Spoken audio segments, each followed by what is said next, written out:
Let's get started with freedom of speech. Living in a free society demands give and take.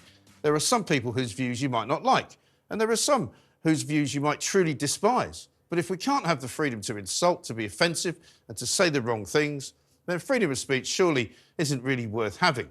I want to have freedom to speak out, but I also want others to have it as well, even those perennial victims who tell us that hurty words must be outlawed. That is why I make this statement tonight, and I make it unequivocally.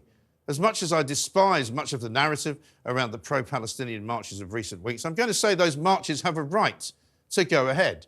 But that right is not a blank cheque to intimidate, to harass, to threaten, or to issue vile and murderous oaths against an entire religion, state or country.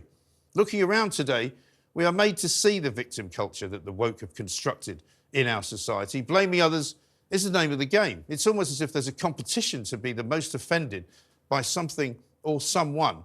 Well, people of Britain, it's time to fight back. We all know the police have a hard job, but how can they steam into an anti-lockdown protest while taking the knee to Black Lives Matter? How can they throw Sarah Everard protesters onto the ground when they meekly stand by and watch thousands upon thousands calling for the destruction of Israel? It's the police's job to police, it's the government's job to govern, but neither of them should have the power to decide what we can or cannot say. Limiting freedom of expression is a dangerous path, but the concept of liberty and speech is important. You need to know the widest possible array of arguments because you also need to find out if you're wrong. That's part of the business of life. We should not limit opinions, and that's why free speech matters. You might not like Israel and the way it's dealing with Hamas, but that does not give anyone the right to call for its destruction. And neither should we allow incitement to violence against Jews on our streets. We've had 4 weeks of these pro-Palestine marches, and now it's time for them to have a week off. To organise a march on Armistice Day and Remembrance Weekend is clearly a risk for everyone concerned. Public safety alone is a reason not to allow it to go ahead.